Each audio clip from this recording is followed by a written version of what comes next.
Hello, I'm Eric from Lonesome Reader.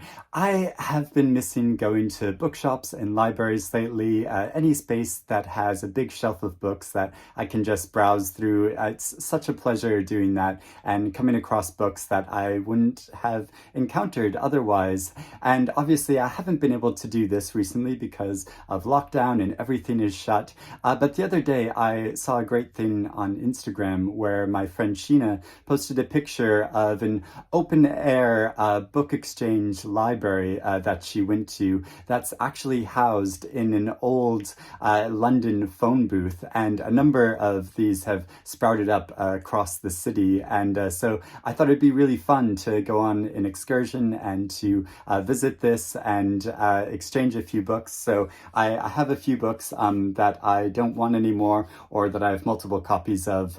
So I thought I would bring and exchange them and see what they have in this booth, and also to be a good chance to go out and get some exercise because it is a quite a bright, clear, sunny day. It's very chilly and cold, so I'm gonna wrap up really warm. But yeah, go for a long walk and see this site and see what books that they have there, and it just seems like quite a cool thing.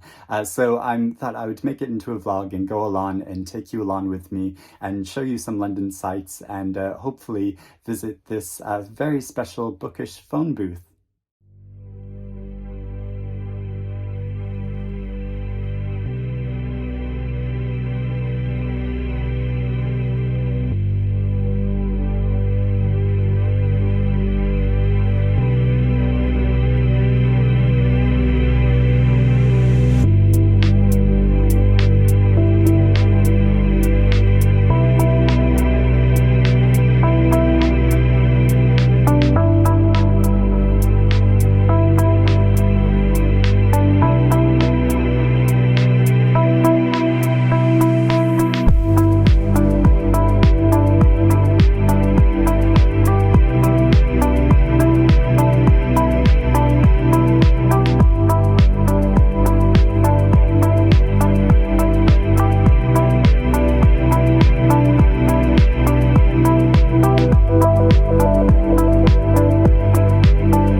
So I've made it. I'm here at the local London book hub in this lovely old phone box. I found that the community hub of books just started with somebody putting a box of books out on their front stoop back in spring last year when the pandemic first started, and then it carried on this year and got bigger and bigger with more local hubs opening, and they got funding to get this telephone box that used to be in a hotel lobby and purchase it to house books in. And I had a chat with the woman inside, and she said that they have 5,000 more books inside, so you can just request them and get other ones if you have a particular author that you're looking for. And I asked about Joyce Carol Oates, and yes, there's a couple of Joyce Carol Oates books, but also had a good browse around in here and found a couple books that I'm interested in. So yeah, this was really lovely, and it was great to have a wander through central London because I've missed the city and I haven't seen so much of it lately,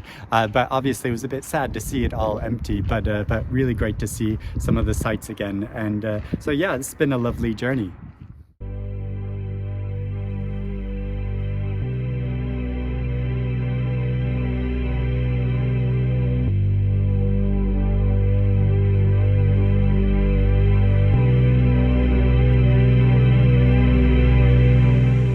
So I'm back home from my excursion now. It was quite a trip. I think my step count for today is going to be quite high. And yeah, I brought a few books with me. So I got the John Updike Rabbit Omnibus series. This is the first three novels in his famous Rabbit series, where he wrote about this character called Rabbit, I think from the 60s all up until the early aughts, I think. And this is about a character who is a middle-class man who's not happy really in his marriage or with his job. And it just, yeah, follows the events of his life as well as the events of America over that 50 or so year period.